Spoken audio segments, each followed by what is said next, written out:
Good evening and welcome to the ANZCAR Abruzzi Cup.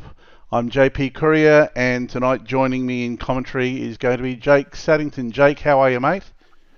Yeah, I'm good. Looking forward to being back in this commentary box to what should be a very exciting race. 100% after last week's race at Watkins Glen. We're back to the ovals with our race tonight at Dover International Speedway. This 1.6 kilometre, 1 mile circuit is definitely going to be throwing up some exciting racing. Guys aren't very far away from getting into their qualifying session. And so far, it's been a bit of a seesaw between Danny G, Jason Martin, Jason Hardigan, and Josh Micklemore for the top spot in practice. Yeah, and if you remember back a few weeks ago when these guys ran here at Dover earlier in the year, it was a sensational battle between Jason Hardigan and Jason Martin. And by looks of those times, which those two are separated by 2 thousandths of a second, so it looks like their exciting battle is going to continue again tonight. Absolutely different day, same kind of racing. We're going to be in for some close, exciting racing tonight with this shortish track. Things are going to be very exciting. We've got 29 drivers taking to the field tonight for this 200 lap event. Lap is around about 21.7, 21.8 seconds. So yeah, the laps will be counting down really quickly. Yeah, exactly right. It's a very technical track, this one, because even though you got some high banking here, you can run very different lines. So it's going to open up the racing where some drivers just like to hug the bottom, and some drivers like to drift up and then come back down and treat the turns 1 and 2 as a double apex. And neither is necessarily faster than one another. One may or may not burn the tyres out a bit. So the race strategy when it comes to tyres is going to be very important in this race. Absolutely, and like you said, that's going to be the all-important aspect tonight. Is going to be the race strategy. What are they going to do as the line heats up as well? They're going to be taking different lines and adjusting their racing to suit. Now we're getting into qualifying, so we'll have a look at the first drivers out on track and see how they go. Yeah, you see Ed Foster, Danny G, the two of our title contenders have already left the lane. They're looking to set their times pretty early in this session. Yeah, they're certainly not mucking around. They're getting out, they're banking a lap, and they're getting the job done. Yeah, so far it's Ed Foster leading the championship at the moment, so he'll be looking to put his foot forward and trying to consolidate that #1 position. We're 2 weeks away from the playoffs, and it's still very tight at the top. It is 22 points separating the top four, with it being Foster, then Skrillex, then Micklemore, and then Danny G. And that #1 spot is going to be crucial to give yourself the best wiggle room in the playoffs. And Ed Foster's already gone fastest so far, 21.8. JCW 21.9 in second. Oh, it's just had a big moment there. And JCW has had a massive crash on the pitch straight. I think he might have just set his second time when he spun it off into the wall, trying to put the power down. I don't think he went faster in his second lap, which is why he's crashed. And that front end on JCW is very damaged. And so too, Billy Hickey is also had a big crash. Yeah, we're seeing the guys really pushing hard there. We saw Ed Foster get sideways coming out of turn 4. JCW putting the car in the wall, and Michael Skrillex now is out for his qualifying run.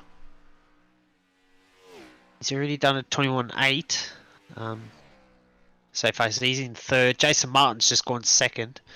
He's done a 21.7 It's Micklemore in first though at the moment at 21.7 as well, but these are low 7.711 Oh, to Michael Martin Skurlock. 7.22. Sorry there, Jake. Michael Skurlock's gone and absolutely binned his second lap. Yeah, it's unfortunate. It leaves him stuck on a 21.839. He's in fourth position on that second row, probably on the outside lane. So that could hurt him at the start and give Hamish Gallagher, who's currently in fifth, if he stays fifth, that'll help. That'll be a good chance for Gallagher to sneak up into fourth place on the start. And there we see James Robbie hit the wall coming out of turn 4. So these guys are pushing as hard, as hard as they possibly can. Yeah, it just shows with these short track races, it's so easy just to go a little bit too heavy on the loud pedal. That's all it takes for these monsters to spin around. I think these cars on the short tracks can get close to 700, 800 horsepower, and they're very easy to spin on these short tracks. Yeah, like you said, it's they've got to be really diligent getting the power down on these cars, and as the track progresses as well, and the tyres wear, we're going to see these cars getting more and more out of shape. Yeah, it's got Justin Kosh at the moment. He's just completed his 2 flying laps. He might be just circulating even more at the moment, just to get a bit more practice in. It's one thing. Some of these drivers will be looking to get some extra practice in at the end of this qualifying session, while others will just park it up in the pit bay and just rest up for the race. As we've got 200 laps here, it's going to take its toll on a lot of these drivers, especially if we get a few safety cars and it drags this race time out past 9:30. Absolutely. I mean, you look at this and you say, a 1 mile, 1.6 kilometre track. How hard can that be? 200 laps. But trust me, come the end of the race, these guys are absolutely worn out. Yeah, and it makes it even worse when it's you're in a tight battle, maybe in the pack or at the front, fighting for that lead. When the gaps are very close, it takes all that mental concentration to maintain that edge over your rivals, and it can take it out of any driver, even the professionals. Absolutely. All right. Well, we've got the qualifying over and out. Let's have a look at the qualifying positions here.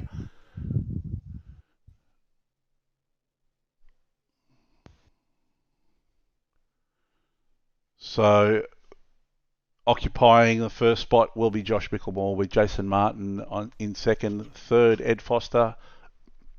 Fourth, Michael Skurlock. Fifth, Hamish Gallagher. Sixth, Norman Clark. Seventh, Neil Pearson. Stephen Williams in eighth. Jason Hardigan down in ninth. JCW rounding out the top 10. Let's get to the grid and we'll take over from there. Yeah, I'm actually shocked by Hardigan's qualifying position. He's normally up in the top 5, so for him to be down in ninth, he's obviously made a meal of his second lap, and that could hurt him at the start. But that being said, 200 laps, and we know from experience that throughout this entire series that Jason Hardigan is often raced his way to the front. He's got a few wins already this season, and you just never know with these races. Any one of the top 10 can win it tonight. Absolutely, these guys, anyone, like you said, anyone in the top 10 has got that chance of winning it tonight. Let's carry on with the rest of the grid there, going from 11th down. So Bradley Allison in P11, Mirko Dortnack in 12th.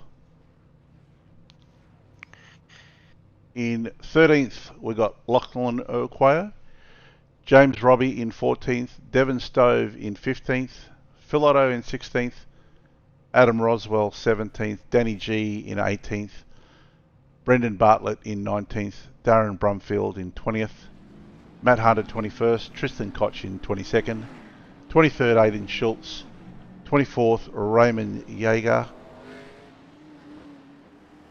In 25th, Riley Curtis. 26th, Billy Hickey. 27th is Gregory Harris. Kai Sloggett in 28th. And rounding out the field in 29th is Mick Wilson.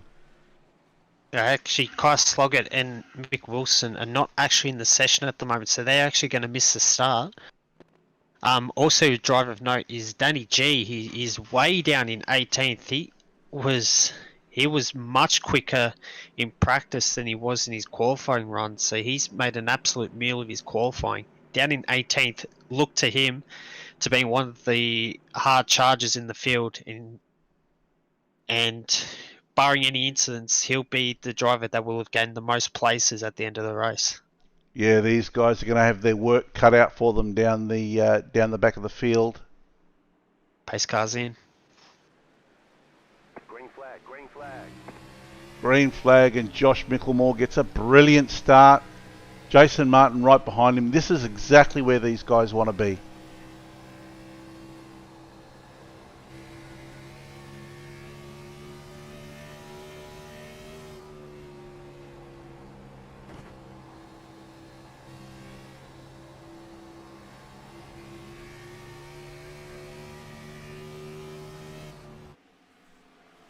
Let's just follow these guys for a couple of laps. We'll turn it up and listen to the sound of these engines.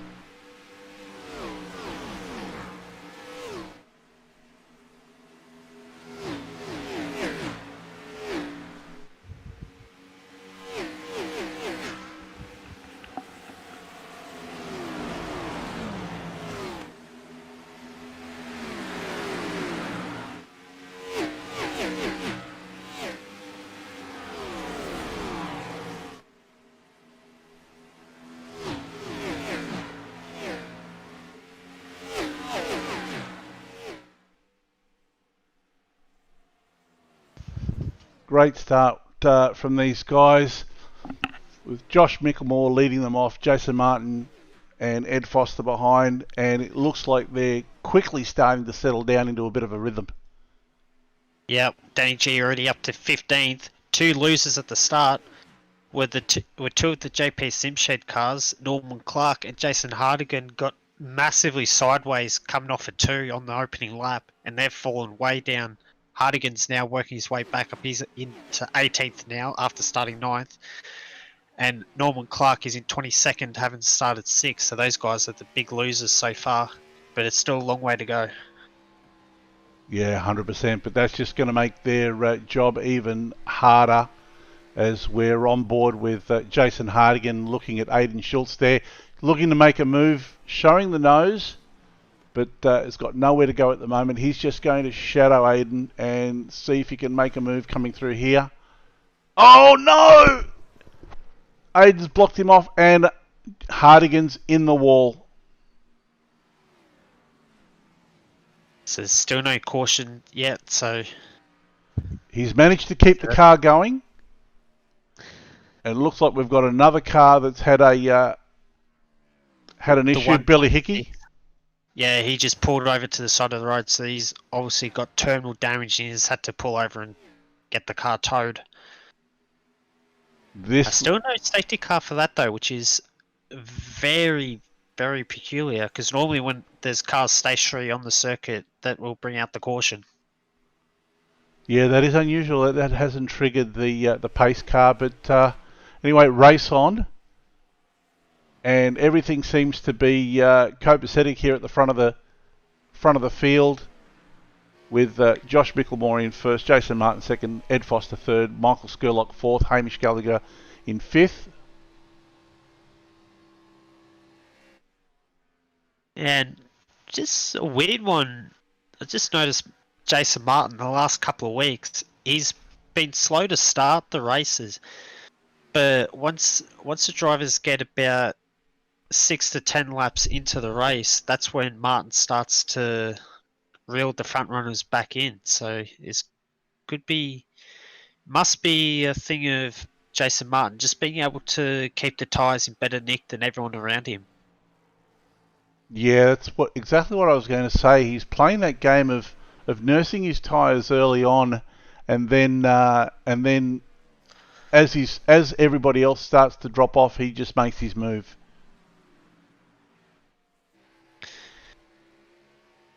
Bradley Allison has had a pretty good start to this race. He started outside the top 10. He's now sees himself in 8th.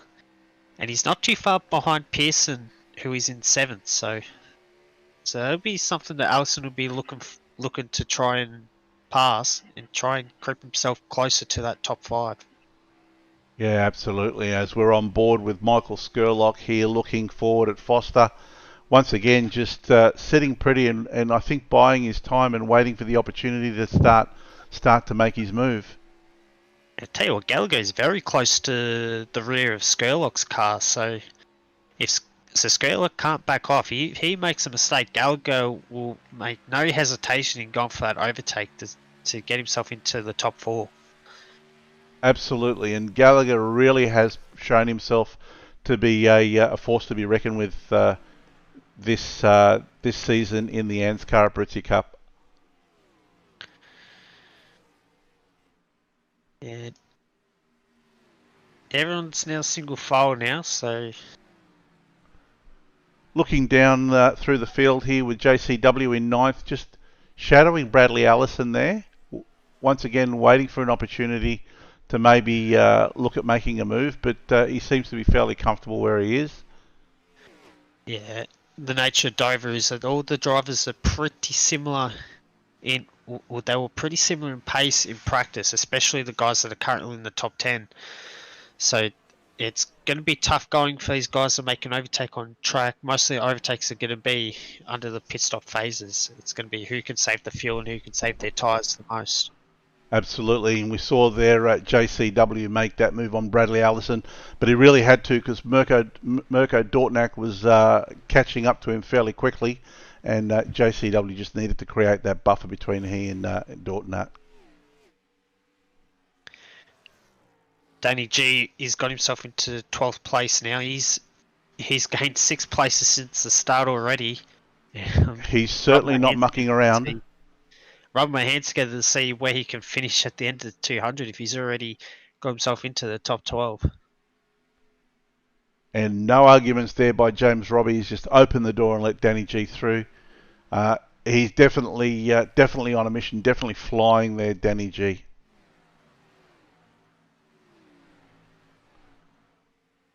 In fact, it looks like Stephen Williams has had the best lap of all the drivers so far in this race, but they're all very similar. The best lap times have been 22.2s, 22.3s, but they're currently down in the 23s now as the tyres have now starting to hurt in performance.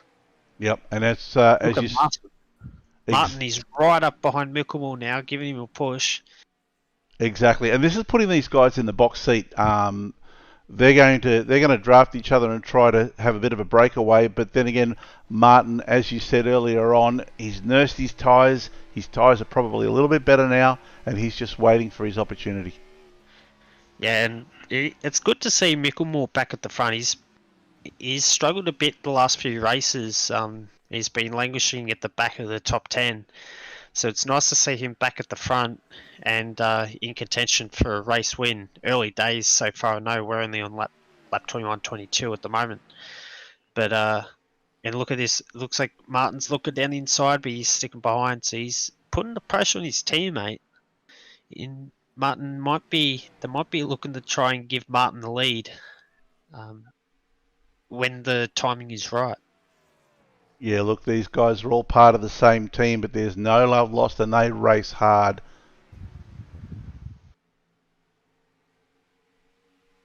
Yeah, it's going to be a conversation for those teammates throughout the entire race to see which of them, because they might even favour Mickelmore to stay in front just to try and peak the points gap back to Ed Foster to try and give Mickelmore the number 1 spot heading into the playoffs, and they might bank on Jason Martin's speed in the playoff series to grab a couple of race wins and give himself automatic qualification for the further rounds.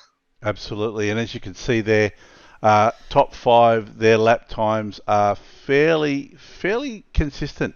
Last time around, 23.8 for Micklemore, 23.9 for Martin, 23.9 for Foster, 23.9 for Skurlock, 23.9 for Gallagher.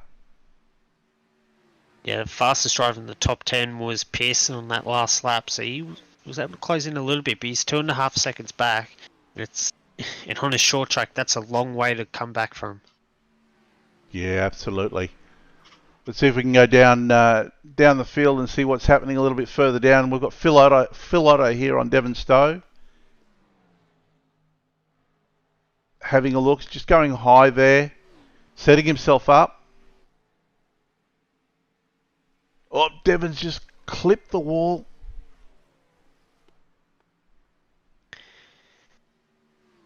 It's easy to do when the cars run right on that edge. So easy just to get in the power too early, and that's all it takes for you to either lose traction or to just understeer straight. Yeah, absolutely. Big shout out to some of the people watching us tonight. Shout out to Jamie Machado. Thanks very much for your tip there, mate. Let me know if the car sounds are any better.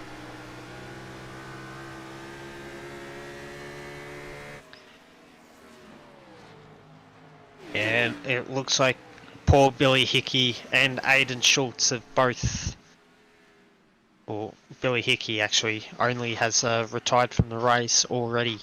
So that's him down and out after having to retire the car on the pitch straight early on. Yeah, disappointing for Billy Hickey. He's had a couple of poor rounds there, but I'm sure he will bounce back.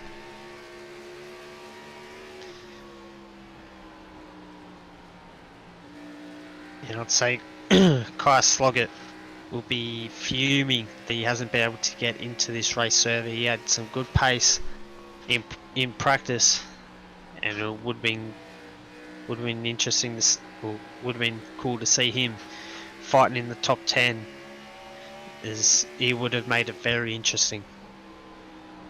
Yeah, absolutely. He was asking earlier on today about trying to get into the chase. He's missed a few rounds, but he's come back. He's come back really strong in ANZCAR, and he's come back fairly strong in the Nationwide Tracking Systems V8 series as well. Yeah, he's one of the drivers that do the dual duties, driving the two different V8 monsters, the American versions and the Australian versions. So it's good to see guys trying different disciplines. Absolutely. With their sim racing. Absolutely, and Martin's just fallen back a little bit into the hands of Foster there. Yeah, looks like he might have made a mistake there. He lost 4 tenths on he lost 4 tenths on Micklemore 2 laps ago. So I'd say that's been a bit of a mistake. He might have just got in a little too hot, run just a bit too wide, and that's all it can take to just lose track of the car in front. But he was faster than Micklemore on the previous lap by 2 tenths. As just updates now, so he's catching back up, but he'll be trying to make sure he doesn't make that mistake again, or that'll let Foster through and give Foster a chance at the top 2, even the race win. Yeah, 100%. And here's another picture of consistency. Ed Foster now, he knows how to drive the car and save the tyres, so he's probably been playing that long game as well, and now his tyres, if they're feeling a little bit fresher than the other guys, he'll start pushing a little bit more. Yeah, that's exactly right. And just looking through the field, Danny G has now got himself into the top 10, so he's having a brilliant run, a nice comeback drive. Norman Clark as well, he dropped back out, and at the end of that first lap he was in 24th position. He's now in 18th place. Yeah, great drive back by Danny G and Norman Clark. Jason Hardigan, on the other hand, being involved in somebody else's incident, that's hurt him a little bit. He's driving around with damage now, so he's going to have a very long night tonight. Yeah, and I think he's about to be lapped if he hasn't hasn't been so already. So yeah, Hardigan will be spewing those early incidents that he's had, and it's going to be a long way back. He's got to try and keep himself the lead car on that. That'll be one lap down, so when the safety car comes out, he can get the lucky dog and come back through. Yeah, absolutely. And it's amazing how the fortunes change in the ANZCAR series last week. Jason Hardigan was our race winner at Watkins Glen, but this week he is having all sorts of bad luck. Yeah, it sounds a bit like what happened to Marcus Ambrose in his NASCAR Cup career back in the late 2000s, early 2010s. Yeah, and as we look down here, looking at Devon Stove coming under pressure from Raymond Yeager here. Oh, he's just disappeared, so I don't know what's happened there. See, look, another big mover in the field, Riley Curtis, he's just passed Norman Clark. He's got himself in the 16th place. He started down in 25th, and he did this last week as well at Watkins Glen, where he seems to qualify poorly, but when he gets into a race situation, that's when he switches on and he's able to take advantage of other drivers' mistakes and can drive very consistently, and he seems to get himself much higher up than where he starts. Yeah, I'm not actually sure if he qualified for this one tonight, but you're absolutely spot on. He's been driving consistently and smoothly, and he's just picking these guys off one at a time and edging his way through the field. And Danny G is now into 9th place, so he's gained another place. He just passed Dortonac a couple of laps ago, and he's now closing in behind JCW, and I would guarantee that Danny G will pass JCW within the next couple of laps. Danny G is looking all kinds of racy, although Danny G's last lap was a 24.22 as opposed to a 24.25 from JCW, so JCW's not going to make it easy for him. It won't make it easy, but gee, Danny G's got some really good pace. Yeah, he's definitely got the eyes on. And there you go. He makes that inside move. He just makes that look so easy. Yeah, he's got that car on rails at the moment. His car's looking so much better than everyone else in the field.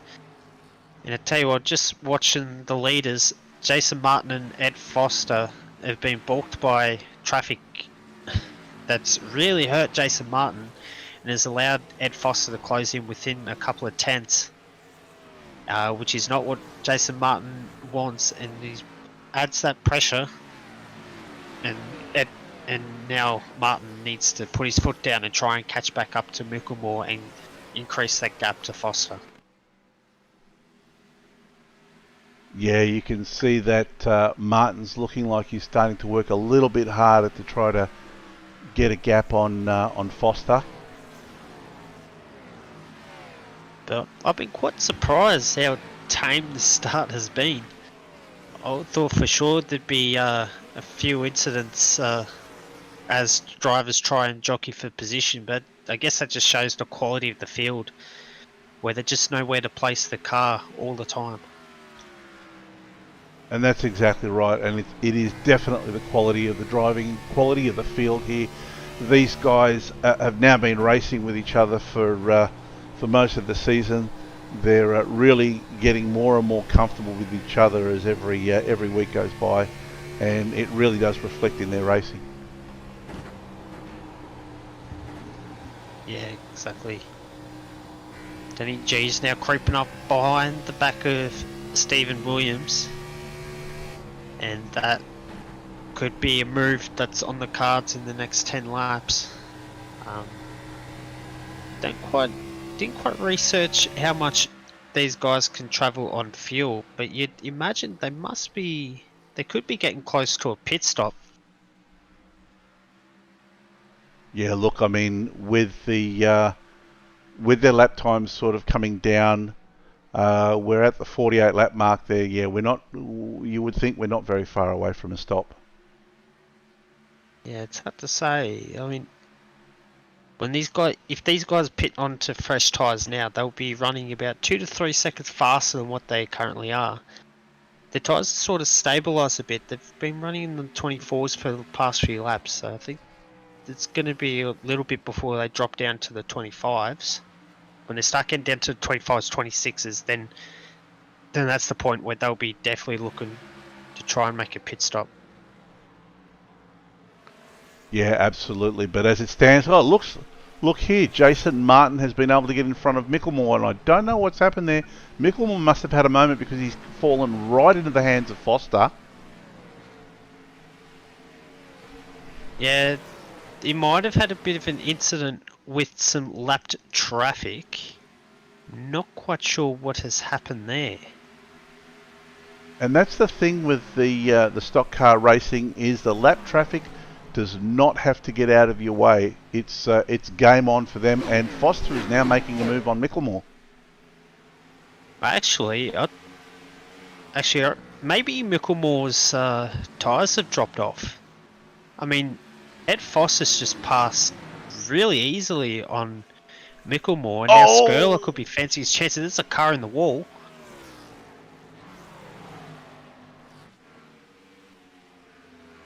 That was a car in the wall, one of the back markers. Yeah, I think that was Adam Rosell. He tried to give room to the leaders coming through, and he's given a bit too much room. Yeah, Micklemore's last lap was a 25-1 as opposed to 24-1 by Foster. So, yeah, something must have happened there.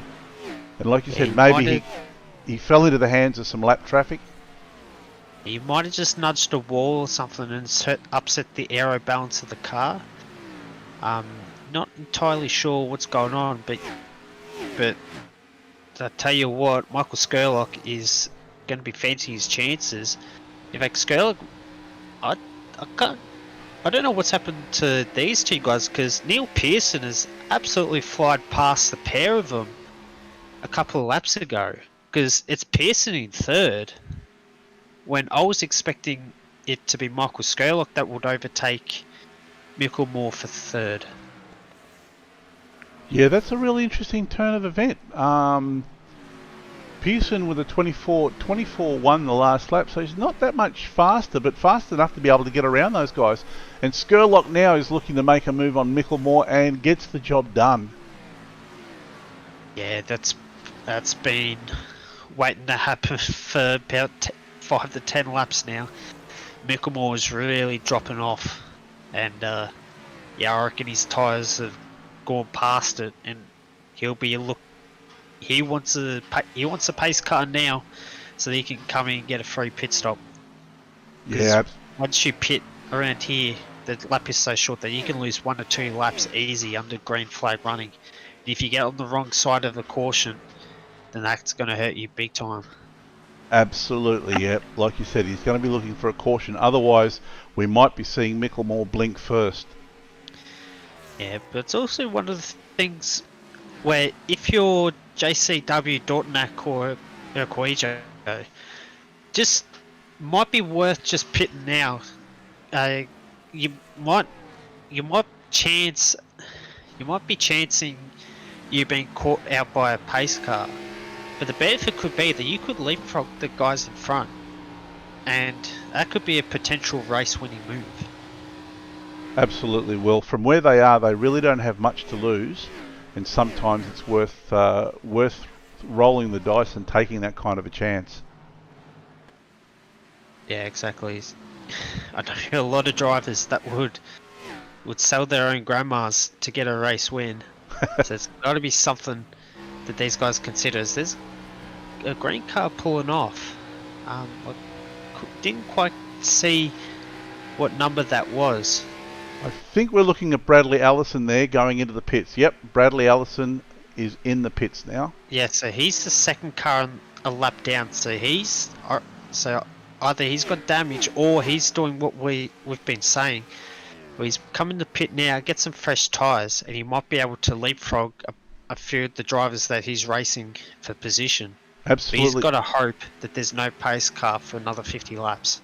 Yep. And look at this, Ed Foster has quietly been making up room on Jason Martin.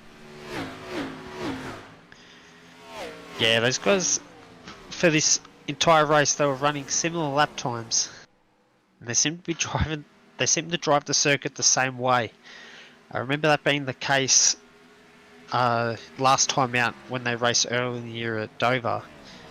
So it's going to be... I don't think Foster quite has the car speed to pass Jason Martin. But if Foster can pit at the right time, that's going to be his chance to leapfrog Martin. That's the thing. It seems as though Martin's able to turn it on every time Foster starts getting a little bit closer. He's able to sort of take out that extra 1 or 2 tenths of a second on Foster and just eke that gap out again. Yeah, and that gap is going to ebb and flow depending on the traffic. So sometimes you can get a good run of traffic and sometimes you can get held up in the middle of a corner and it really upsets you. So that's probably where you'll start to see the gaps come in and out. And look at that, the gap has dropped out by over a second now. So I reckon Foster's been held up quite badly by the lap traffic. And Danny G's got himself into the top 5. So he's, from starting 18th, he's gained 13 places to now be 5th.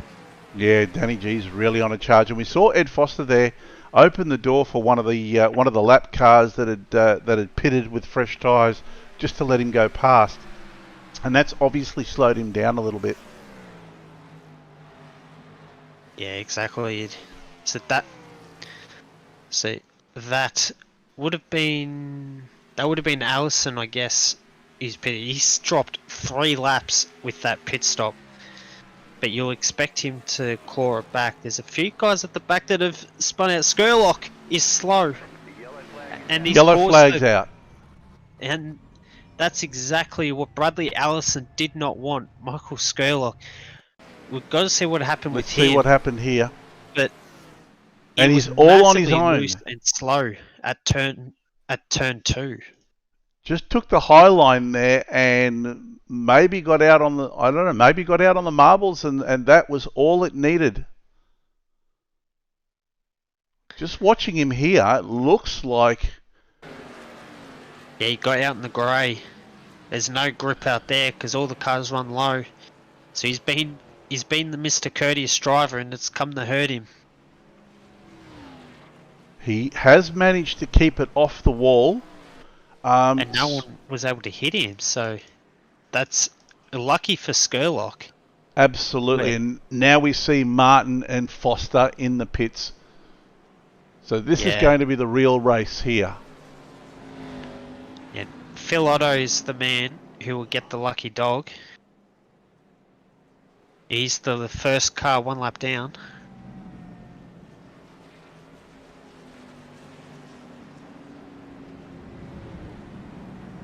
We'll see if we can get their transition through the pit lane.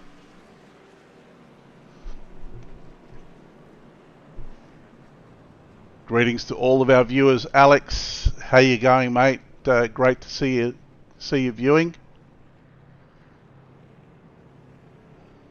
There's a battle in the pit stops now. Who can get out in front? Jason Martin or Ed Foster? They've both launched at the same time. It's head to head, and I think. And Martin, it looks like just got ahead. That was so close on the pit exit. I thought for a second, because Ed Foster was able to jump out of his pit box just before Jason Martin left his, but because Martin's at the front of the queue at the pit lane, that's what managed to get Martin out ahead of Foster. Both of them had exactly the same transition time through the pits, a 53.6 for both Martin and Foster. Pearson was a 54, Danny G a 53.4 and Williams a 53 flat. And looking further down, JCW a 52.8 with his pit transition.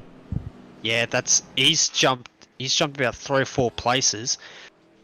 Both JCW and Urquijo, the 2 JP Simshed boys, they were 9th and 10th at when the pace car came out. They're now in 6th and 7th at the moment.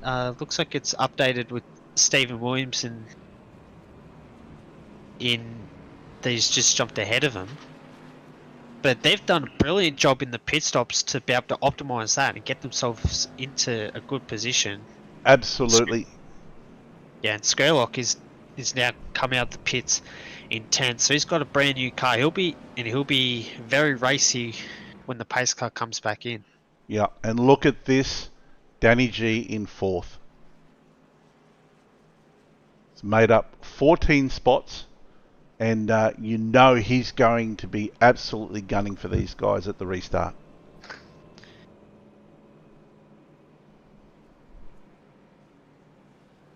Shout out to Alex there saying he's going good, missing racing tonight, so have to settle for watching. Hope you're enjoying the broadcast, mate.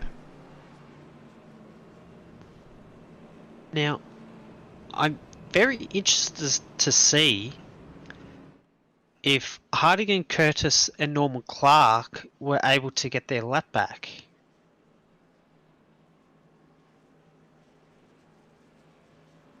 Because that could open the race wide open if they have. And no, Hardigan's back in the pits. He's most likely going back in for some repairs under safety car. Yeah, so he hasn't been able to get his lap back. So I thought for a second he might have been able to sneak that lap back, but alas, that hasn't eventuated. Yeah, that's a shame. I know Jason will be kicking himself, but still a credit to him just carrying on there and getting those laps under his belt and getting those points in the bag as well. And something's happened to Gallagher before that pace car came out, because he was up in the top 10 and he's now one lap down. So I wonder if he made a green flag pit stop just before the pace car came out, and that's what's really hurt him. It's quite possible that's exactly what happened.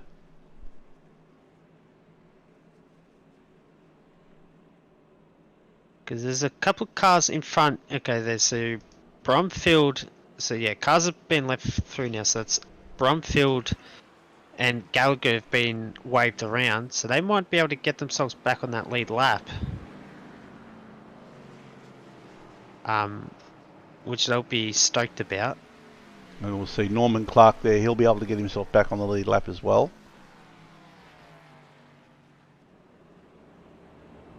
And we look like we're getting ready to go to a restart.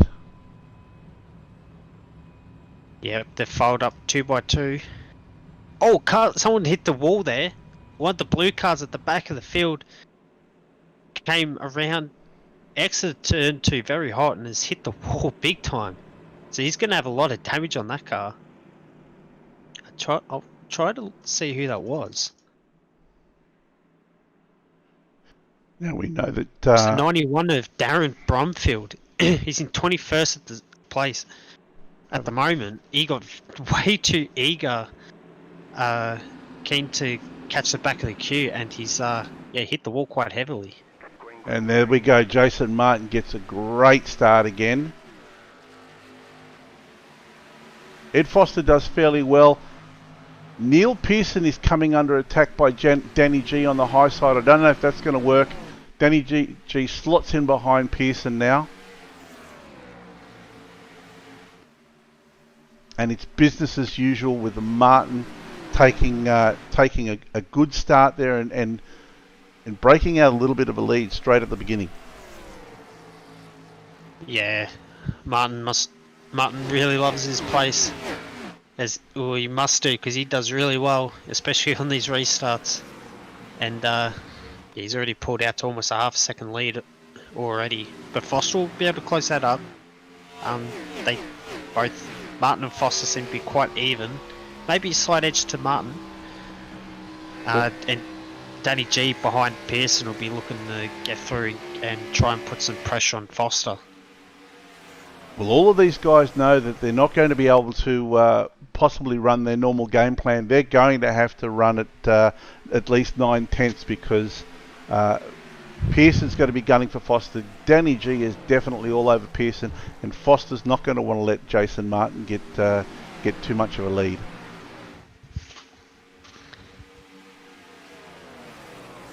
Yeah, very exciting at the moment. JCW is right behind Stephen Williams. He seemed to lose a bit coming into turn 3.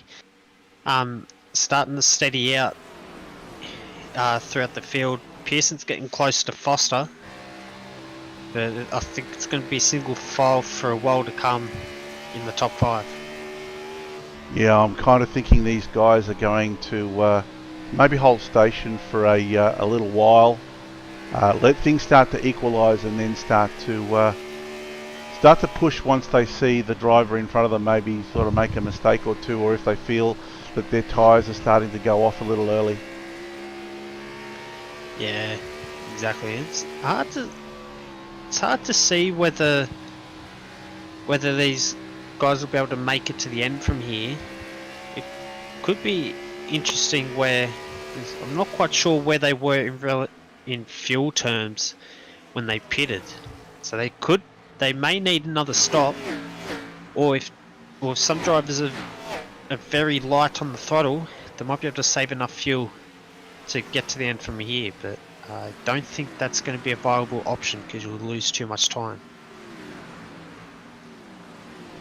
That's the thing. They're really going to have to. The guys at the front are going to have to push. They're going to want to at least keep that, if not build that lead up. The guys behind them, of course, they'll be able to have the advantage of a little bit of fuel saving with the draft. But and here we see Phil Otto just get moved on by Riley Curtis. Something must have happened at the restart because Micklemore, Curtis, Otto and Clark have all lost significant amounts of time on that restart. Yeah, it's very interesting. Micklemore down in 10th there. His last lap of 23.3 as opposed to 22.8 from Jason Martin, and that just goes to show the advantage of being in clear air. Yeah, Micklemore spewing that he wasn't able to maintain that pace he had at the end of that second stint, because that's put him down in 11th place. He's behind Michael Skurlock, and that's going to be a tough time to claw back the lost time. Yeah, it's going to be a big ask for him, but these guys really know how to pedal these cars, so there's still quite a bit of racing to go. There's anything that can happen from here on in. Yeah, one battle I'm intrigued about is the battle between Hamish Gallagher and Jason Hardigan. Although on paper it is the battle for 15th and 16th, but what it actually is the battle for the lucky dog. If another pace car comes out, whoever's in that 15th spot is going to receive that lucky dog that'll see them get their lap back and contend for a top 10 finish. Yeah, you've hit the nail right on the head there. That's exactly where they're going to want to be. Looks at this stage that Hamish Gallagher's got that locked away, and we're seeing Riley Curtis starting to put some pressure on Jason Hardigan here. Hardigan's gone in a couple of times to get some repairs done, but I just don't think that his car is at optimal at all. And here we see Raymond Yeager looking down the inside of Riley Curtis there, making the move stick. Although Riley certainly doesn't make it easy for him, but he hangs Riley up on the high side and he gets through. And just back on that early point with the damage to Hardigan's car, it's got to be noted, a reminder that this series does not have any fast repairs. Some series run one fast repair to help cars stay in the race if they get hurt early on.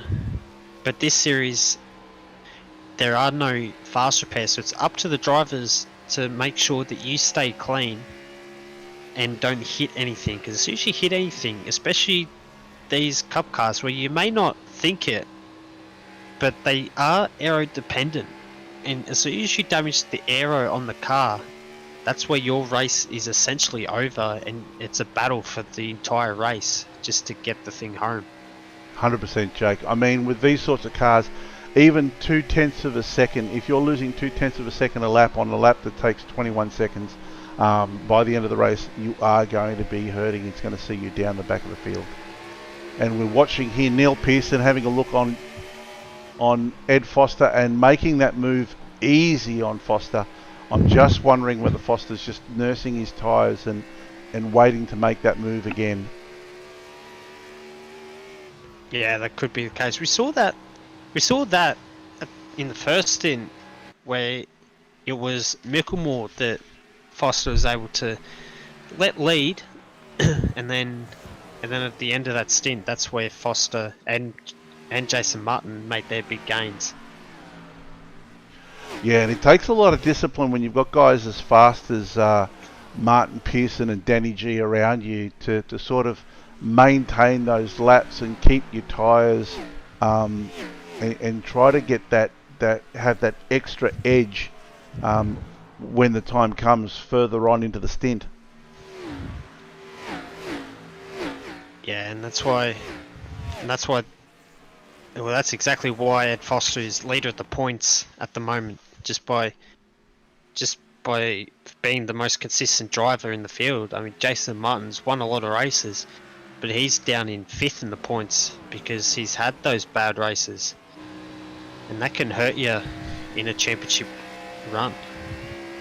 100%. I mean, everybody wants to win races, but it's consistency that really counts. And if you can finish there or thereabouts at the end of the race, you're just going to keep grabbing more and more points, and that's what Foster has done. Yeah, I guess drivers like Jason Martin and Jason Hardigan will take solace in the fact that even though they've won races and then have bad ones, when it comes to playoff time, that's where it's the race winners that get rewarded the most. Yeah, absolutely. Although with this kind of racing, they sort of figure that if you're in the top 10, that's pretty good going. So most of the guys, when they're finishing in that top 10, they're pretty happy with their performance. But everybody wants to win, and there's no substitute for the number one spot. Well, one guy that's actually showed some surprising pace around here is that Lachlan Urquijo. He's often down most of the series, bar 1 or 2 races. He's been down in, say, the 15th to 20th position, and last week he was outside the top 20. But this week, he's actually been able to get himself into the top 10, and that's on pure pace. That's not just on strategy. Yeah, 100%. I mean, Lachlan is the rookie of the JP Simshed team. This is his first full season in ANZCAR in Cup Car racing. He's had a little bit of bad luck in the last few rounds, but this round, like you said, he's being able to get to 8th spot on pure pace alone. He's made five spots, and I have a feeling that he's sort of making sure that he's trying to stay out of trouble. So if he feels that somebody is faster, he's just going to let them go, race his own race, and try to finish as high up as he can. Well, that's exactly right, especially with playoffs just around the corner. He's not in playoff contention, but especially his teammates, Ed Foster, JCW, Jason Hardigan, and even Norman Clark are up there vying for a spot in the playoffs. So he'll be staying out of his teammates' way and making sure that they can build enough points so that they can qualify and get us high up in the playoff order to give themselves a better chance of moving on to the second round of the playoffs. Yeah, for sure. And we're now watching Danny G starting to line Ed Foster up. Their lap times are almost identical as well, but it just seems that Danny G's got that little bit extra in the bag, and he's just waiting for his opportunity to get close enough and make a move on Foster. Yeah, we've seen, I mean, Danny G, it still shakes my head. He started in 18th place, and he's now in 4th. And I'll expect him to move into 3rd place in a few laps' time, if he can find an opening to Foster. Yeah, well, that's what it's all about. It's going to be about finding that gap putting a bit of pressure on Foster and seeing if you can make him make a little mistake, which is going to be pretty hard to do with somebody of Foster's calibre. But if anyone can, Danny G's the man that's going to be able to do it. And we see it week in, week out. It's usually these two fighting together. We're either seeing Danny G behind Ed Foster or the other way around, Ed Foster behind Danny G. Yeah, but I reckon Ed Foster probably won't be too unhappy if Danny G does get past. I mean, yes, Danny G's probably is only 22 points behind, but it's not that many points difference between third and fourth in the points tally. I think it's only about 1 or 2 points, if that. So yeah, it might just be worth Ed Foster just let Danny G go through, because the guys in second and third in the championship, Michael Skurlock and Josh Micklemore, they're well down the order. They're in 10th and 11th place. Yep. And they're not even, relative to the size of the track, they're not even close to 9th place at the moment. So it could be, well, actually Skurlock's just caught back to 9th, so I shouldn't speak too soon. But it is the fact that Skurlock and Micklemore are down in 10th and 11th place, which Ed Foster will be over the moon with, as that increases the buffer to second and third in the championship. Yeah, absolutely. And there we saw Danny G make his move on Foster. Foster was arguing the territory for a while, but Danny G just held Foster up nice and high and was able to make that move stick. And now they've got traffic to contend with. That's going to be maybe something else that plays into Danny G's hands. Yeah, but also the guys that are being lapped have just got to make sure they don't drift too wide and hit the wall, because that's when you make your day. It's already bad enough going one lap down, but it gets even worse when you go one lap down and you start having damage to deal with on your car as well. Yeah, that then brings all sorts of troubles to their race and just makes it even harder again for them. Yeah, exactly right. Still get the feeling though that Foster is playing to a bit of a plan here. Lap times aren't that far away from Danny G or Jason Martin, although Danny G's just done a 23.9, Foster a 24.10.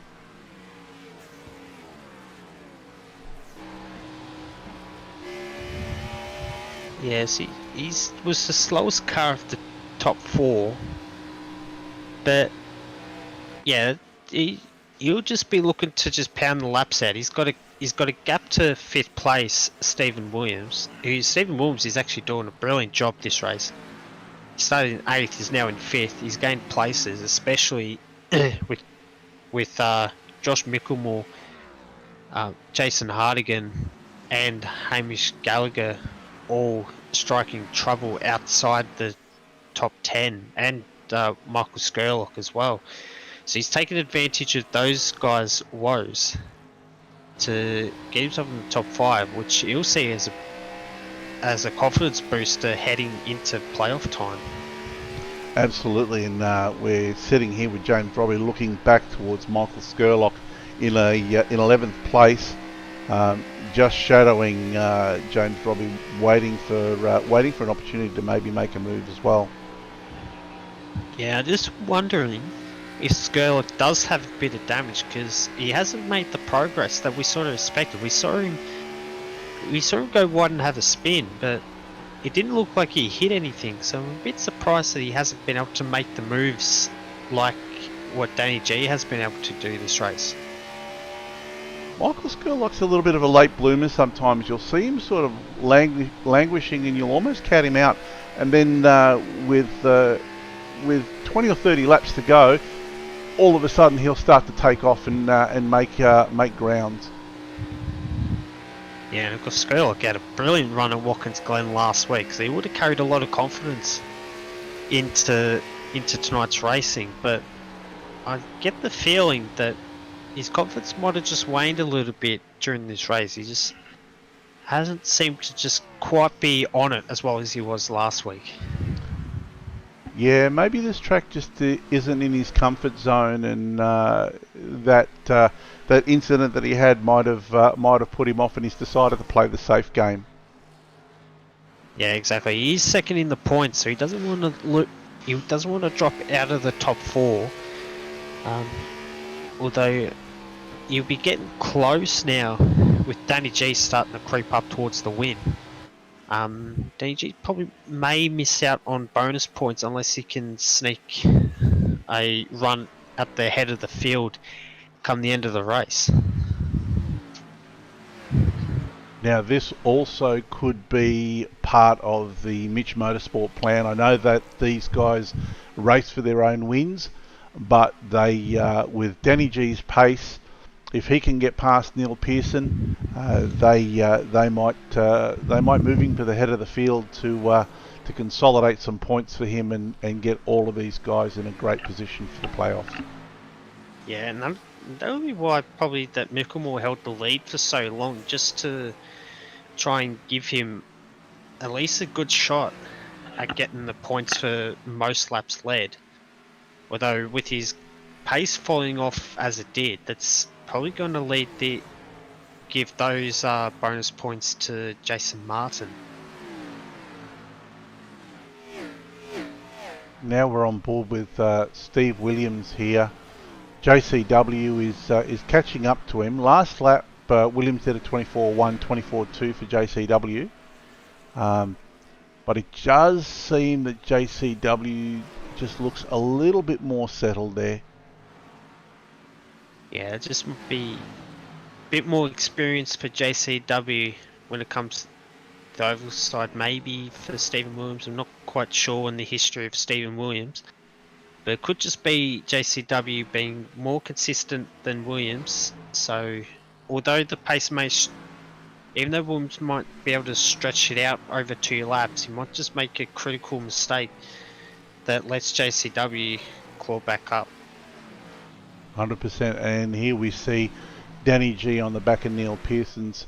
I think that we're going to see a move very soon.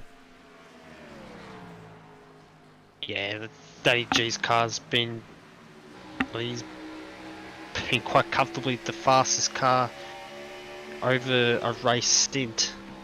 Not necessarily in one lap pace. That goes to Stephen Williams, which sort of goes to what we've been saying about Williams, where he puts in one flying lap and then he has a couple of slow ones that allows his competitors to catch up. It just looks like Danny G's car's just been more settled than anybody else tonight. I mean, his car looks good. The back end doesn't seem to be stepping out. The car looks to be tracking really nicely. He's about to make a move on Neil Pearson here, and the car's just gone down off the track there. Not sure who that was. Doesn't look like he's hit anything. And we're staying green, so No. Obviously the officials haven't viewed that to be a hazard. No, it didn't look like he hit anything. It looked like he just ricocheted off the top of the wall there and headed down to the track, but it looked to me like he was able to regain control of his car. And while all of that was going on, Danny G just made that move on Neil Pearson, and now he's just starting to walk away. Yeah, and then now Danny G's got his sights on Jason Martin, and if you can get enough of a gap on Pearson, then that could put into place where the Mitch Motorsport guys will manipulate a way for Danny G to lead a couple of laps, and then they might give the place back to Jason Martin, and then they'll race. They can race then for the race win between the pair of them. 100%, and we're still seeing this battle going on between JCW and Steve Williams here. JCW's got the gap pegged back to about 2-3 tenths of a second, but Steve Williams is doing a great job staying out there and keeping JCW behind him. Yeah, I'm looking a bit further back. The battle for 9th place between Robbie and Skurlock. Skurlock's car looks a lot more settled than Robbie, but for whatever reason, Skurlock just can't quite get a run on Robbie down the straights. He's starting to creep a bit closer now, so he's within range where he can slingshot past. But it just seems like Robbie just has better drive out of turn 2 than what Skurlock has. Maybe there is a bit of aero damage to Skurlock's car. He might have just bumped into the back of someone earlier in the race. Yeah, well, let's have a look and see if we can at least have a look at the front of his car from James Robbie. See if there's anything going on there. I don't see anything on either Robbie or Skurlock's car, which is bizarre, because I don't know why else it is that Robbie seems to be able to streak away down the straights compared to Skurlock. It could just be the magic of iRacing there, showing no damage where there might be some. But yeah, you're right. Robbie seems to be a little bit have that little bit of an edge over Skurlock. Although, like I said, Skurlock could be buying his time and waiting to make his move, just sitting behind Robbie there, maybe saving a bit of fuel. So for his last stop, he won't have to put as much fuel, and he'll be able to go out and go as hard as he possibly can. Yeah, I just don't know how long you would be willing to just sit and buy it. They've already dropped out to 13 seconds behind Jason Martin now. Robbie's actually lost it, and that's actually allowed Skurlock to get through now. So it was a massive mistake from Robbie. He just lit the rears up, and that was all Skurlock needed as an invitation to get by. Yeah, and he would have seen that and just said, know exactly where to go here, and just motored on past him. But Josh Mickelmore, he's just baffling me. You know, he had such good car speed, but it just has not translated into a good race car. And he's just letting cars through now. I think some guys have pitted, and that's what Mickelmore's just letting through now. Yeah, well, we've got Jason Hardigan showing up with 2 pit stops there, but one of those probably was for repairs under the safety car. Yeah, both Hardigan's pit stops were under the paced car. I don't think Hardigan wants to necessarily give up any. And Neil Pearson's in. Because Hardigan and Gallagher and Otto are all within a chance. They all have a chance to get back onto the lead lap. They're a bit spaced out between them. And that's a big call for Pearson to come in now. He's banking on there not being any pace cars for the rest of the race. But we saw early in the race when we saw cars like Bradley Allison come in and pit from 10th place, come and do their pit stop, and then a couple laps later the pace car came out, and it has absolutely ruined Allison's race, because he just made a pit stop a few laps ago, so he's 6 laps down now. So he's the one that's made 2 green flag pit stops, and that's lost him 6 laps compared to Jason Martin, who made a pit stop under yellows. Yeah, that definitely would have hurt him pitting under green. And Jason Martin now blinks and comes in for his stop. So expect to see the others follow the next lap. And Skurlock, after being released from Robbie, has now crept up the back, and he's actually overtaken now Coelho. And so now Skurlock is into 6th place on the track. That's of course counting Martin, who's pitted. Danny G's in now, and Ed Foster's followed.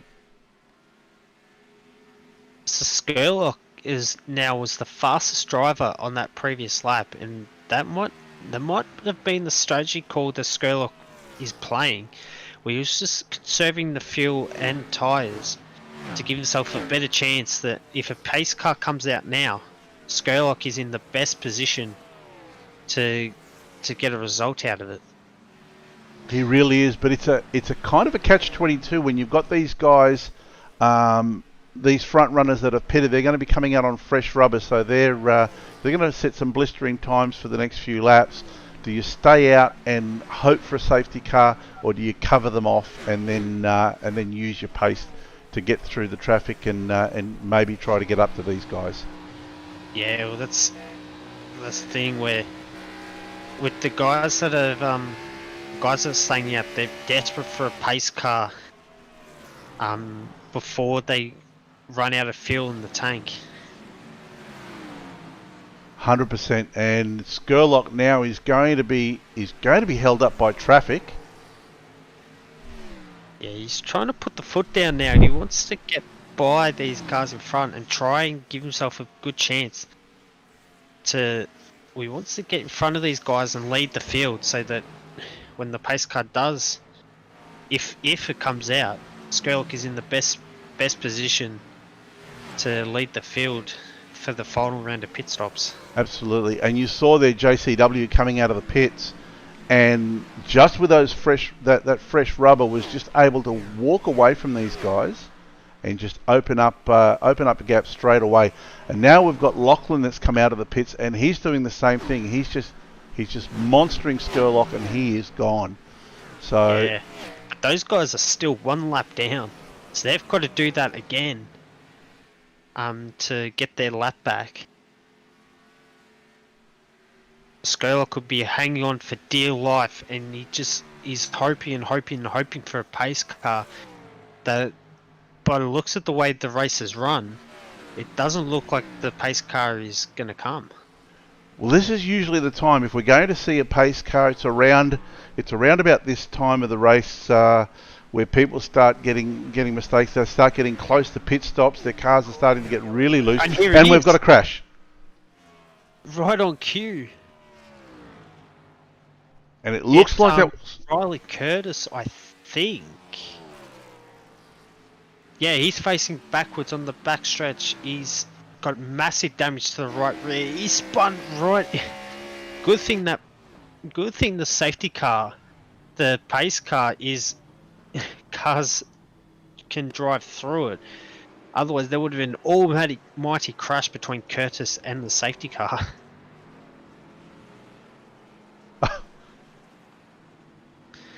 So I'm just having a look at the replay now to see what happened to Riley Curtis, and he's just lost the big time exiting turn 2, and he's hit the wall big time. And this is the call that we were making. This is the call. This is probably played right into the hands of Michael Skurlock. Well, that's exactly right. He is pretty much lead of the field. All the other drivers will probably... it looks like they're going to get their lap back. But Skurlock is on the freshest tyres. And he's going to... And that means at the end of the race, Skurlock will be able to set faster lap times than Martin. And I reckon this could have also played into Hartigan's hands.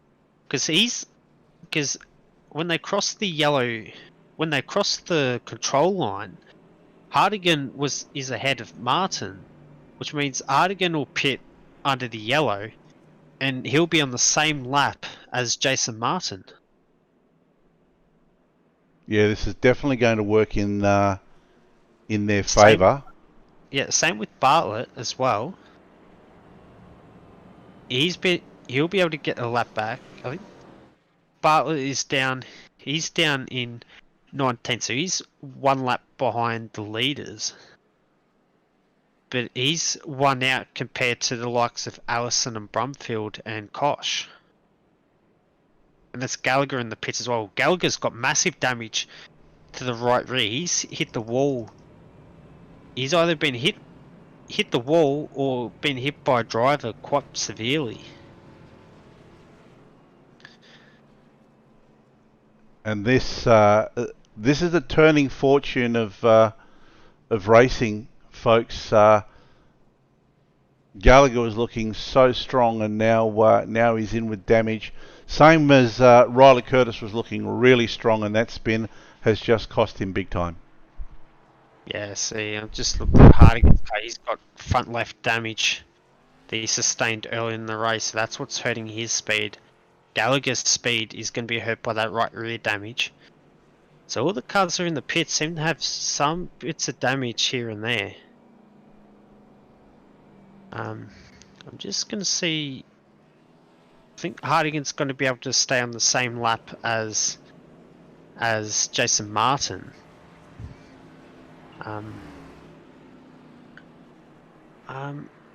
And actually, Jason Martin's ahead of Skurlock on the road, so I think Martin's actually going to get waved through. Same with, well, Mickelmore is one lap down, so he's going to get waved through as well. So which is going to put Skurlock as our effective race leader. And Hardigan's back in the pits as well, so he must have more damage. Yeah, well, he's been racing the entire time with damage. I think he's been in the 23, 24s when everybody else has been in the 22s. So that's really hurt him. Yeah, so that's why Hardigan hasn't been able to get waved by to get back on the lead lap by doing the multiple pit stops. That's what it's really hurt him. He's in 12th place now, so he's actually one position behind Urquijo. But of course, he'll be one lap behind Urquijo. So it doesn't look likely for that to be a positional change anytime soon. But you never know with Urquijo. Perhaps he might end up slowing down at the back end of this race and allow for Hardigan to catch and pass him. Yeah, it's really going to depend as to what the points are going to allow at this race. If it's going to give Urquijo the possibility of making it to the playoffs, well then he might hold station. But if not, he might just let Hardigan go by to make sure that he does make it to the playoffs. I'm just looking. Urquijo is 19th in the points at the moment, but he's about 75 points behind JCW in 15th. I'm not sure if it's a top 15 or top 16 playoff, as these drivers are now under green flag now. Oh no, sorry. I was looking at Danny G. It looked like he'd floored it, but of course those guys have been waved through. So those guys are now back on the lead lap, and they will fight through the traffic to try and fight for the race win and try and pass Michael Skurlock, whose strategy game has been absolutely brilliant this race.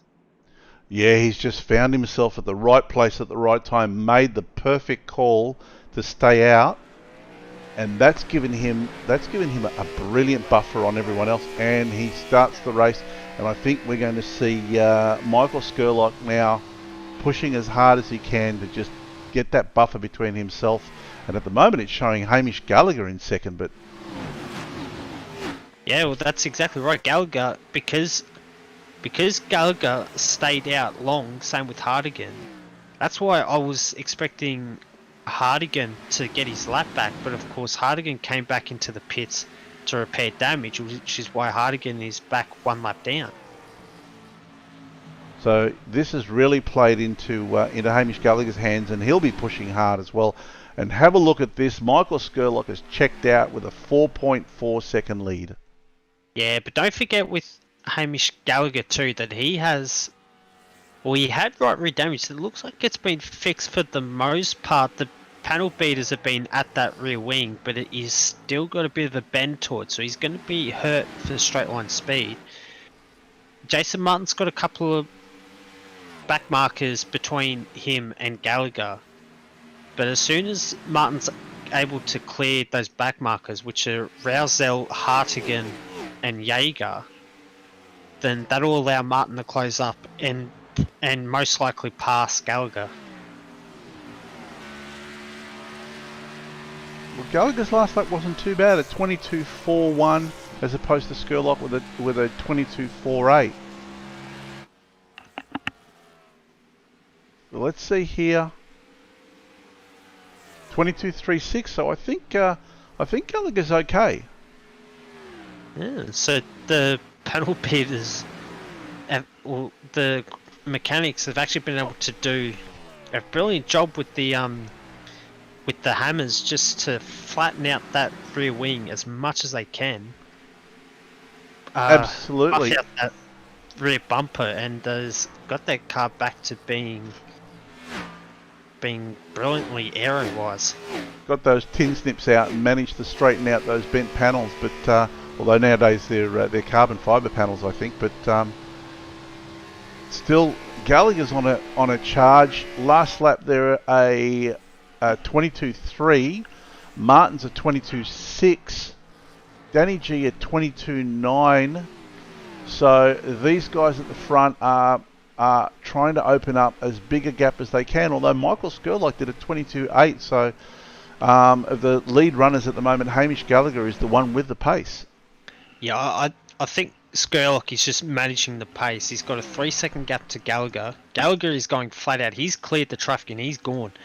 Jason Martin's still got another car to pass, and then he'll be free of the traffic. Martin's still got Raymond Jaeger in front of him. That'll be hurting Martin, just trying to be able to get by, because even though it's they don't have much error, it's still enough to cause a wake that means that Martin can't quite go as quick as he would like. Yeah, absolutely. And you've probably touched on something here. If Hamish Gallagher is pushing as hard as he can, and like you said, Michael Skurlock is just needs to manage that lead, and towards the tail end of the race, he can just hold out with better tyres. We might find Hamish Gallagher burning his tyres up a little bit too early, which will allow Jason Martin and Danny G to get right up on him again. Yeah, I'll tell you what, this is is it going to be good for Skurlock's bid to try and take first place in the points? Skurlock was able to overtake Micklemore with his great run at Watkins Glen. Micklemore is under threat to lose third place in the standings with Danny G running as well as he is. So Micklemore's going to want to hope that his late season form is not going to carry through to the playoffs. Yeah, and as we're watching here, we're watching Ed Foster on Neil Pearson's. It looks like Ed's car's looking a little bit more stable, a little bit more settled, going through the corners there. So it'll be interesting to see if Ed can do anything here. Yeah, and Foster's been one of the more consistent drivers today. He just, while not having the fastest car in the field, and he probably rarely does, but his racecraft is probably one of the best, if not the best. And he just needs to just consolidate the points now. If he can catch him past Pearson, which he's threatening to do at the moment, he's got better car speed than what Pearson does at this point in the race. So this is all about damage mitigation for Foster now. He just needs to try and creep up towards that top 5, top 4, get as many points as he can to try and consolidate that first place in the standings, particularly with Skurlock leading the way. Absolutely, and he'll be seeing Micklemore right behind him now. So Foster's going to be thinking he's got to find a way around Pearson. He doesn't want Micklemore to buy into this and try to make a move on both of them. Yeah, but Micklemore's, that's not for position. Micklemore is one lap behind Pearson and Foster, so it could even work to Foster's advantage if he lets Micklemore through and try and follow Micklemore if Micklemore can make a move on Pearson. Yeah, 100%. Yeah, look, my bad there. I thought Micklemore was racing for position, but you're right. He is a lap down. So yeah, this is going to be interesting because Micklemore does look like he's got some pace now. Yeah, that's the thing with his car. He seems to have early stint pace, but then it's going to be later in the stint where his car just falls off. And there we go. Foster's letting Micklemore through. See, Foster recognises Micklemore's driving the car much harder than Foster is. So Foster will try and tuck in behind Micklemore to see if he can use Micklemore to get past Pearson. Although Micklemore's just gone now, Foster has just continued to coax the car. So Micklemore has been able to get past Pearson, and Foster's he hasn't been able to take advantage. No, and interestingly enough, Hardigan looks like he's found a little bit of pace there. 23.8 the last lap, so maybe he's looking for Hardigan to team up with him and try to run together here. Yeah, potentially. I don't think you can necessarily get much of an advantage running together around Dover. The speeds just don't seem to quite get high enough, and you seem to hurt yourself cornering wise instead of being able to gain much time. But what running together as teammates does do is that it helps you defend from cars behind. If you can run 2 or 3 team cars in a row, that makes it so difficult for cars behind to make an overtake, and that's why Micklemore and Martin were in such a good place earlier in the race. But when Micklemore dropped away, that's what's really hurt Martin's chances at a race win. Yeah, and if we drop down here, watching Mirko Dorton outcon Lachlan Urquio. Lachlan's done a great job. He's in ninth, and like you said, he's done it all on his own pace. So yeah, great run tonight by Lockie. Yeah, it's one thing, he prides himself on being able to do quite well on the short tracks. It's those 1.5 oval tracks that he's really got to, and the speedways too, he's really got to learn how to drive the cars quick and while saving the tyres around there. And if he can do that, then he'll be able to, and perhaps in the next season of the ANZCAR Cup Series, sponsored by Abruzzi, that could be his chance at being a playoff driver. Yeah, I mean, this is his first full season in the driving the Cup cars, and he's definitely come a long way. So yeah, he's still got a little bit to learn, and I think as he progresses, he's really going to become a force. Yeah, I'm just looking, as we're now on lap 171, lap 172. It looks like James Robbie is now starting to put the pressure on Ed Foster as well. So it's Pearson, Foster, Robbie, 5th, 6th and 7th, all very close to one another. And I reckon Robbie will be eager to try and get past Foster. I don't know if Robbie just tagged the wall there, or if he managed to get away from it. But he's fallen down a little bit, but he's coming back at Foster now. Oh no, he did. He definitely hit the wall. He drifted a bit wide exiting, so that's going to hurt his car. He's closed up to Foster again, but those knocks can really hurt your car in a long run, and as that'll wear your tyres out a lot faster. And once you start doing that, that could see him fall into the clutches of JCW. Yeah, and we've seen it so many times in so many races. Foster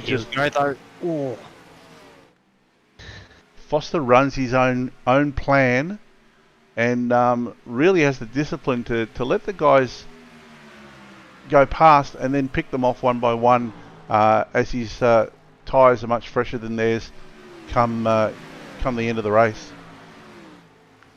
Yeah, and such is Foster's lines through these corners that it opens the door invitation for cars behind to make that move, which is what Robbie is doing at the moment.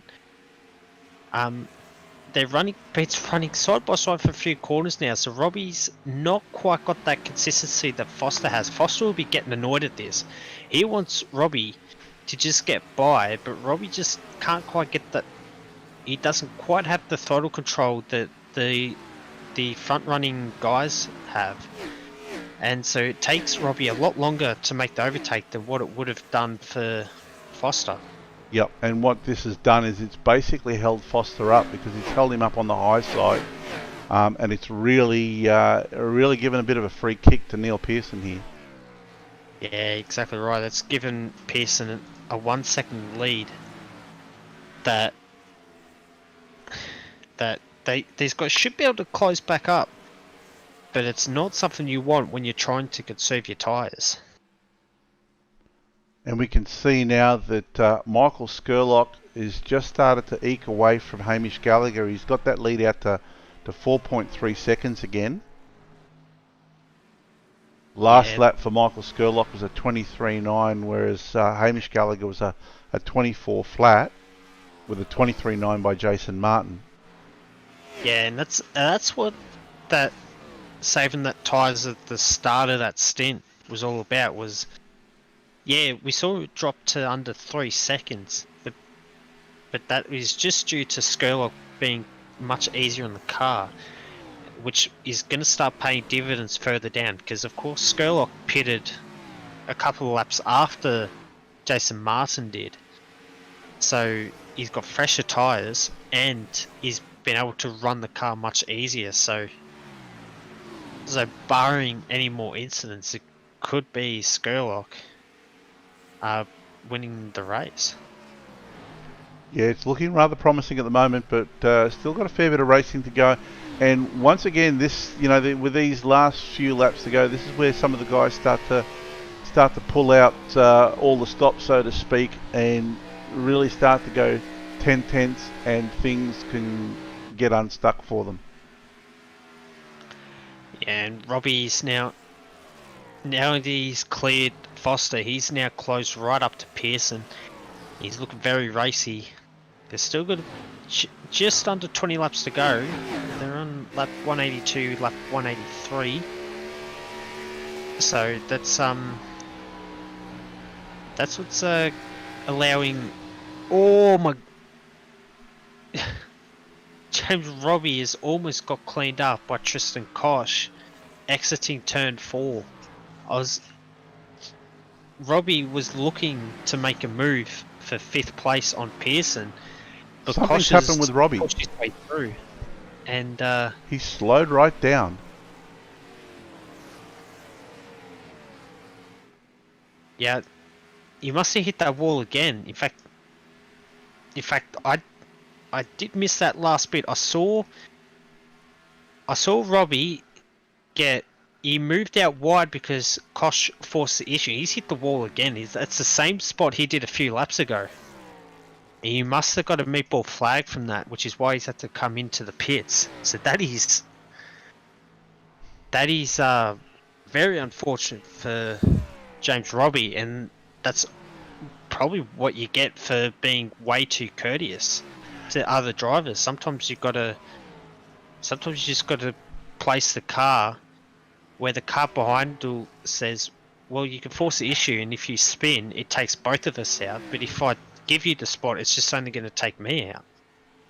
Yeah, it's really unfortunate for Robbie, but Koch had been into the pits the lap before, or a few laps before, and was on much fresher tyres. So that's I guess that's how racing is sometimes. Yeah, but sometimes you've got to you always got to think, if you always have to say to the cars behind that, yes, you're faster, but if you're going to be faster, you've got to do it around the outside, because I'm not going to compromise my race line when I'm racing for position, especially when it's 5th place. Yeah, 100%. Especially when you're in that top 5. Everybody else, for them, it's all about diminishing returns. So, yeah, you're kind of right there. I mean, I think James Robbie was his own worst enemy there. Yeah, he's cost himself 10 places, which is a lot of points. I mean, yeah, it might only be about 11 points, but that's a lot of points. to give up just by a simple mistake. Absolutely, and we've got 12 laps to go, and Jason Martin is gaining on Hamish Gallagher here.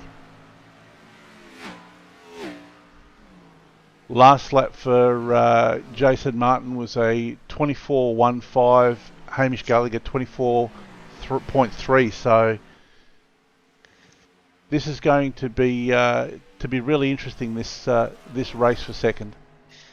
Yeah, and that's going to be as a cost of Gallagher spending those petrol tickets early at the start of this final stint.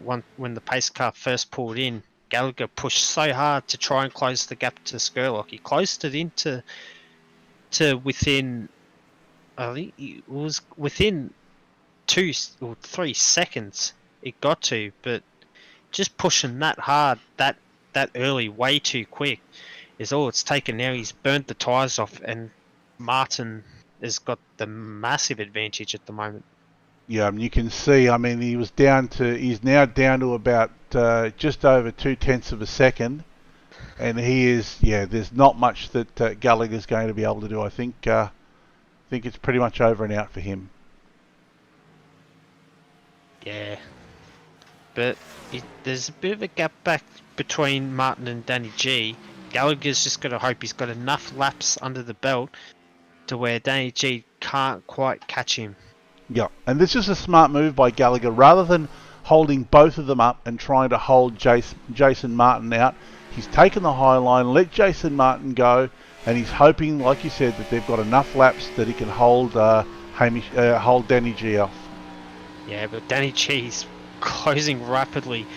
I think either the last lap or last 2 laps, Danny G's closed by half a second. Of course, that's induced by Gallagher running wide to let Martin through. Now that the laps are stabilised, last lap for Hamish Gallagher 22, call it a 24.3, Danny G at 24.1. So yeah, I mean, I think Hamish Gallagher is going to be holding on here, holding on for dear life. Looks like Robbie's back into the pit, so he must have smacked the wall again, and he's going to be back in for more repairs. Yeah, that's a real shame. That's all it takes. It's just a simple mistake. Yeah, Danny G's going to know 5 laps to go. He knows he's faster than Gallagher. He wants to stay. He wants to make points on Foster. What do? Do you hold station and take 3rd place, or do you go for broke and see if you can close that gap between yourself and Hamish Gallagher? Sorry, 4th place, or do you try to get on the podium with your teammate? Well, it's just it's a wait and see thing. I guess you don't want to. One thing you don't want to do, especially when you're in playoff contention, you don't want to anger other playoff drivers. You don't want to force any moves that could result in revenge being taken in the next round, which can hurt your placing. So, unless there's a real opening for Danny G, it's probably better to hold 4th place. He's got 6 places or 7 places on Micklemore at the moment. So for Danny G, he's half a chance to sneak into 3rd place at the end of tonight's running, or if not, he'll be very close to 3rd. Yeah. Yeah, there's 6 points between 3rd and 4th between Micklemore and Danny G, so it's almost enough difference to give Danny G that 3rd place in the standings. Yeah, 100%. And we're almost down to that last lap, and it is the final lap, the 1 lap to go by hybrid racing simulations. So play the smart game, take that 4th place, don't do anything silly. Yeah. And we see now Skurlock is now coming around turn 4. And that's Skurlock. He played the strategy game perfectly, and he wins at Dover 2nd time round.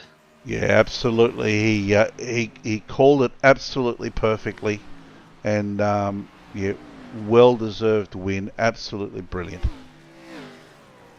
And I don't know if that was a victory drift or a frustration drift for Martin, who led so much of that race only to be foiled by a pace car. Yeah, it's certainly disappointing, but yeah, great win by Michael Skurlock. And as I said before, you can never count Michael Skurlock out. You know, he looks sometimes, you know, he might be a little bit slow, but you know, when it counts, he puts the pressure on, and yeah, he also knows how to work the strategy. Yeah, and I tell you what, Hardigan is being able to recover quite well that race. He fell back to 24th place after that early incident, and just by driving around, albeit with a damaged car, he's got himself 12th place at the finish, and only just missed out on passing Micklemore for 11th. Fantastic. Well, let's go through the race results here. Your race winner, Michael Skurlock. Jason Martin in second, Hamish Gallagher in third, able to hold off Danny G in fourth, Neil Pearson in fifth, Ed Foster in sixth, picking up more vital points for his championship and going into the playoff. JCW finishes seventh, Mirko Dortnack in eighth, Lachlan Nurquio in ninth, Josh Micklemore in 10th, Jason Hardigan, like you said, 11th place, Steve Williams in 12th, Norman Clark in 13th, Phil Otto in 14th, Raymond Yeager in 15th. 16th, we've got Adam Roswell. 17th, Brenton Bartlett. 18th, Darren Brumfield. 19th, Tristan Koch. James Roby, unfortunately, there, falling victim to the wall a couple of times there in 20th place. And then 20th through to 29th, we've got Matt Hunter, Riley Curtis, Bradley Allison, Devon Stove in 24th, Aidan Schultz in 25th, Billy Hickey in 26th, who retired, and Greg Harris in 27th, Kyle Sloggett, and Mick Wilson being your non-starters, I think. Yeah, all three did not start the race. A bit of shame for Kyle Sloggett, probably most of all out of those three, who had speed to finish top 5 tonight. Yeah, absolutely. And that's just the like we always say. That's just the fortunes of motor racing. He had the pace, but it just didn't come to him when it counted. Yeah. So if you'd like to do the honours, Jake, I'll bring down our third place getter for the evening. And here we have Hamish Gallagher, third place. Congratulations, mate. Oh, hi JP, how you doing? Not bad at all. Yourself? Yeah, I'm feeling pretty chuffed on the total fluke, but I'll take him. You can get him, you know. Absolutely, Yeah. mate. Well, that was a brilliant strategy call for both yourself and Michael Skurlock, that you guys were able to stay out when most of those front runners were pit, and you just got that pace car when you needed it, and that was the perfect way to get yourself into a podium place. Yeah, absolutely, because I got trapped a lap down on that first caution, so I was just racing for the lucky dog that whole second stint. But Jason caught the back of the lead lap cars anyway, so I lost it. So I figured, the only way I'm going to get back on the lead lap is stay out and hope for a caution, and that's what happened. So just rolled perfectly for me. So that damage you got on that right rear, was that self-induced? Oh no, I don't. I think I spun entering the pit lane because my rear tyres are so worn I couldn't get it slowed down. So I think I hit the pit lane. That's made a little bit of damage. The damage wasn't a big concern. I was really just because I got trapped a lap down. That was really my only issue. Yeah, well, I was very surprised. I saw you come out of the pits and it looked like your mechanics had just done a great work panel beating that rear spoiler to get it flat enough where it didn't seem to affect you for that final stint. Yeah, the car got a lot easier to drive over the run. That first stint, that was out of control the entire time. I don't know how those guys at the front were as fast as they were. I was just holding on the entire time, but got a bit of cloud cover going later in the race, and it got a bit easier to drive from that point on.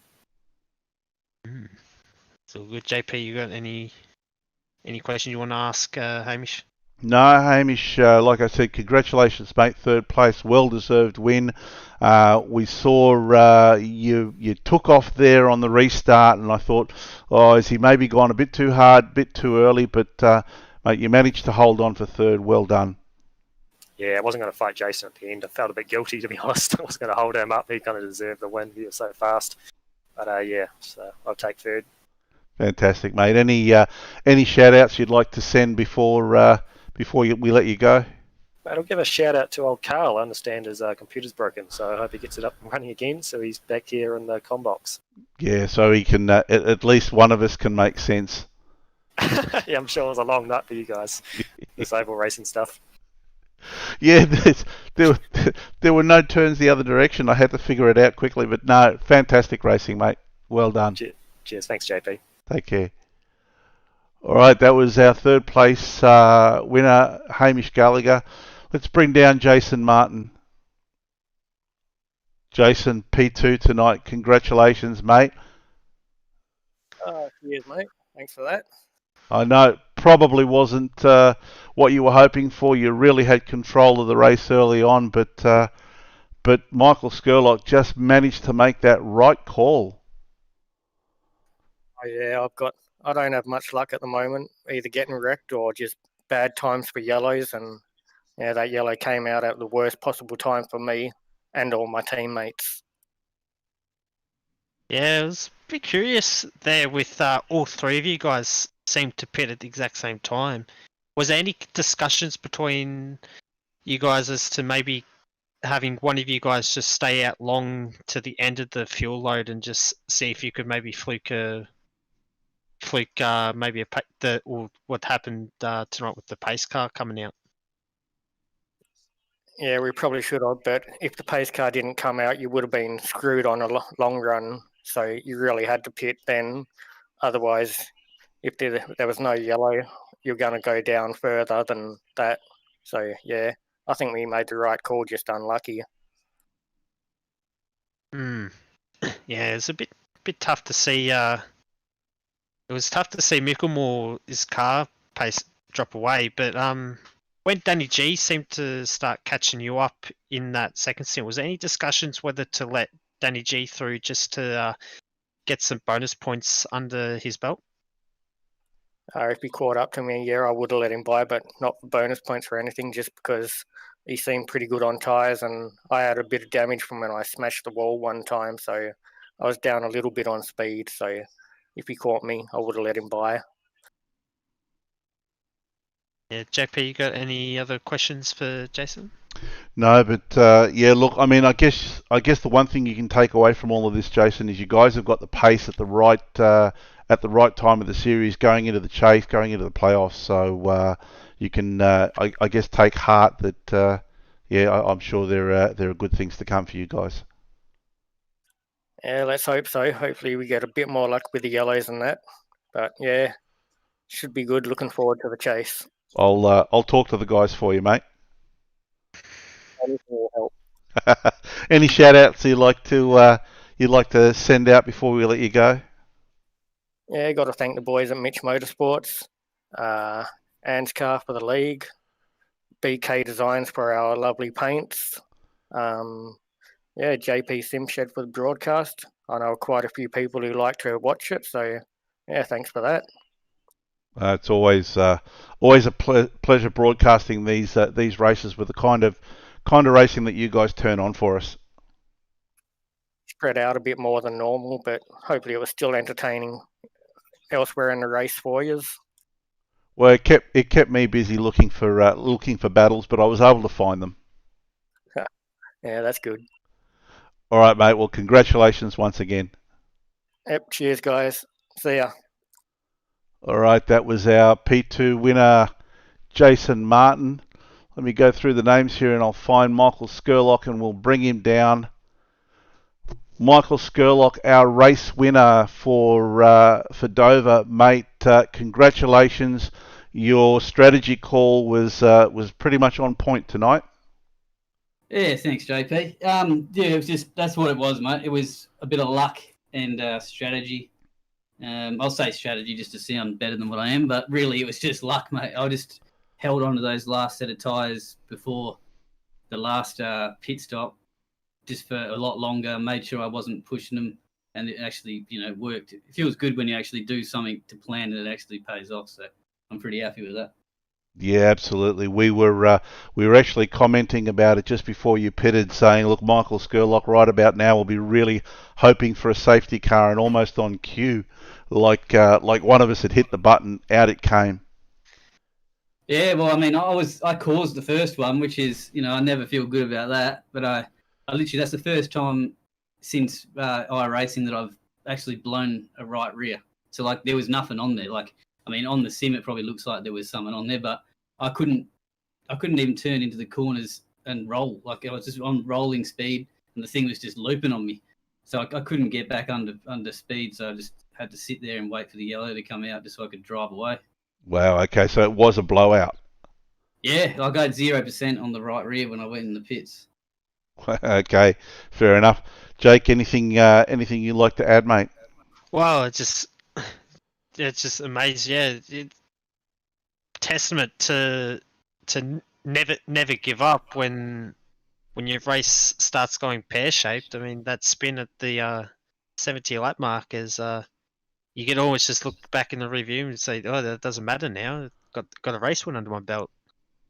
Yeah, well, I was lucky that I was still on the lead lap when I did it. I mean, unfortunate for the people that just pitted because it was pitting time and I was trying to get down to pit, and that was the reason why it sort of spun on me. But it's definitely I had to change the way I drove the car from the first stop just so that didn't happen again. So I was trying to be a lot lighter on the rears.